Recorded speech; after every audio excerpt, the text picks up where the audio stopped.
Okay, let me make sure I'm following. Colonizers told us that we were to pray to the same God that they prayed to. Keep in mind, while they told us to pray to this God, they never really believed that this God was our God and that we could really be a Christian. Keep that in mind.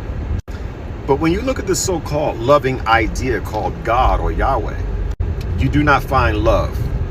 Let's look at his plan. So he put in the midst of the garden a tree of knowledge of good and evil, which means that they didn't know good or evil before partaking of the fruit.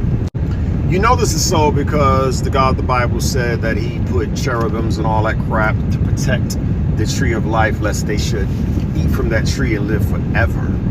Now that's important because that means, or we can infer that they were not going to live forever unless they took from that tree of life. But let's forget that right now. Let's look at your God's proposition. I was born in sin. I was shaped in iniquity. That means it was not my fault. And to try to say that it was Adam's fault or the fault of our fathers, then that makes your God a liar, because he said he would not visit the iniquities of the fathers upon the children anymore. So your God is not supposed to practice punishing you today for something that was done yesteryear. And what makes him more maniacal is that it wasn't even you that committed the offense. This was done allegedly in Adam, a total fictional character. So I must believe that I am nothing, more than nothing. I'm worthy of death simply because I was born. Well, Christians, if your God is the creator of everything, then who created me? Who created these circumstances? The Bible says it's your God's will that should stand or shall stand. Who shall be able to resist his will? Who? So was his will to hide from you? It seems like this God is no different from the tooth fairy in that we don't see this God outside of our imagination. Like in real life, no God.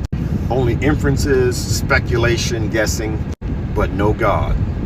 Just a book that's full of lies, mysticism, magic, and portrays a bloodthirsty God that only forgives when blood is shed. A loving God where? The only reasons why you Christians say he's a loving God is because you say he tortured and killed his only son for me. Oh, he's such a loving God. Oh yeah? God of love, huh? What about Adam and Eve in the story? Any child who can read and comprehend will not get love out that story. Never heard it? Want to hear it? Here you go. This wise, all-powerful God came up with this brilliant plan. Now, the first time he screwed up, he had to kill everybody, flood the world, and start over again. I know, don't trip. He's still all-knowing.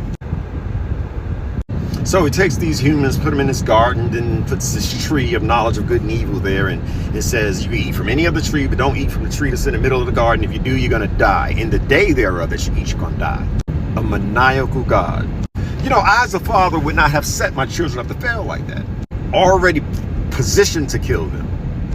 But you ever consider the fact that they did not know the difference between good and evil? They didn't know. So they partake of this fruit that he says do not partake of. But they didn't know. And it was the serpent that told them the truth. Because in the day that they did eat, they did not die. And that's what the serpent said. The God of the Bible said you would die in that day. The serpent said, no, you won't. He knows if you eat, you're going to become like him, knowing good and evil. So in the story, that's exactly what happened. Now, who told the truth again?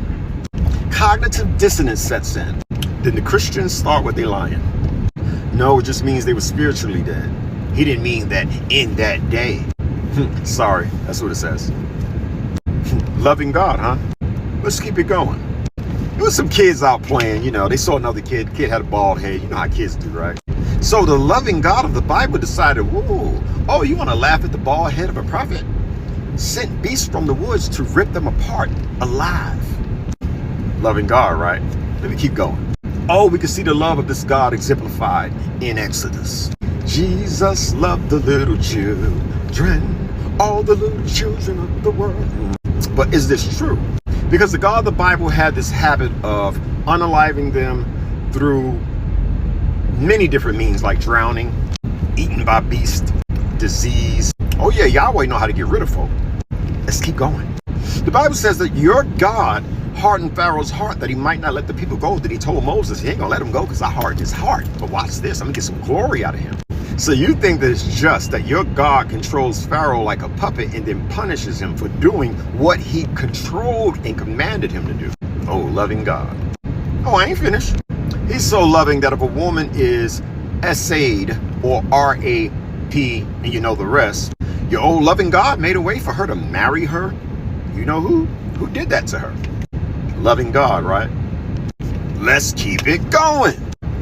He loves his children so much that do and does what he says, that he unalives their children. Yeah, that's right. The God of the Bible gets a kick out of unaliving his children's children, like Job.